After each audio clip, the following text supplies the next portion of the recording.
Welcome back to balanced life style vibes. నేను ఈరోజు ఈ 3 minute షార్ట్ వీడియోలో చికెన్ దమ్ బిర్యానీని ఈజీగా ఎలా చేసుకోవాలో చూపిస్తున్నాను. ఇక్కడ నేను లిస్ట్ ఆఫ్ ఇంగ్రీడియంట్స్ ఇచ్చాను. ముందుగా వాష్ చేసి పెట్టుకున్న చికెన్లో 1 స్పూన్ సాల్ట్, 1 స్పూన్ కారం, కొంచెం పసుపు, 2 స్పూన్స్ అల్లం వెల్లుల్లి పేస్ట్, 4 నిలువుగా కట్ చేసి పెట్టుకున్న పచ్చిమిరపకాయలు, 1 స్పూన్ నిమ్మరసం, 1/2 లీటర్ పెరుగు వేసి మొత్తం మ్యారినేట్ చేసుకోవాలి. చికెన్కి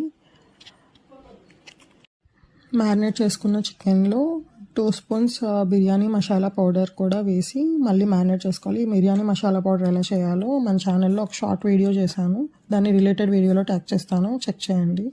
తర్వాత ఒక బాండీ పెట్టుకొని కొంచెం ఆయిల్ వేసుకొని 3 to 4 మీడియం సైజ్ ఆనియన్స్ స్ట్రైట్గా కట్ చేసుకున్నవి వేసి ఫ్రైడ్ ఆనియన్స్ రెడీ చేసుకొని ఆ ఫ్రైడ్ ఆనియన్స్లో half onions and 1 spoon Kashmiri red chilli powder వేసి చికెన్లో మ్యారినేట్ చేసి ఒక 2 hours ఫ్రిడ్జ్లో పెట్టుకోవాలి. తర్వాత ఏ బాండీలో అయితే ఇందాక ఆనియన్స్ ఫ్రై చేసామో అందులోనే ఇంకేం ఆయిల్ ఏం వేయకుండా డైరెక్ట్గా చికెన్ యాడ్ చేసుకొని చికెన్ నుంచి వాటర్ వస్తున్నప్పుడు పుదీనా కొత్తిమీర కూడా వేసి ఈ స్టేజ్లో మనం ఉప్పు కారం చెక్ చేసుకోవాలి.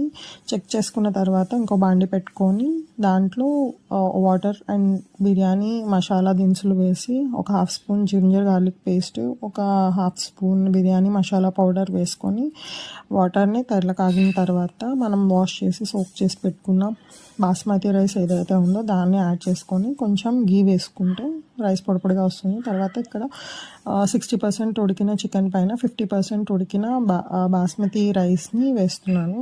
సో ఫస్ట్ లేయర్గా ఒక 50% ఉడికిన రైస్ని వేసుకోవాలి. తర్వాత లేయర్లో ఒక 70% ఉడికిన రైస్ వేసుకోవాలి.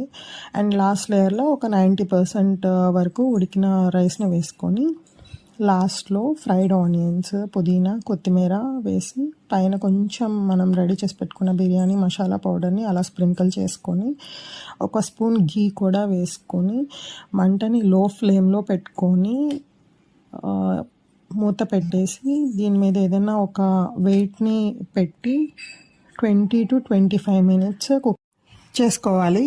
కుక్ అయిన తర్వాత స్టవ్ ఆఫ్ చేసేసి ఒక 10 minutes మూత పెట్టే ఉంచుకోవాలి. తర్వాత లిడ్ ఓపెన్ చేసి చూస్తే మనకి బిర్యానీ రెడీ అయిపోతుంది. దీన్ని ఇలా కూడా తినేయచ్చు, లేదు అంటే చికెన్ కర్రీ ఆర్ రైతా కాంబినేషన్తో కూడా బాగుంటుంది. తప్పకుండా ఈ రెసిపీని ఈ వీకెండ్ ట్రై చేసి టేస్ట్ చేయండి. Thank you.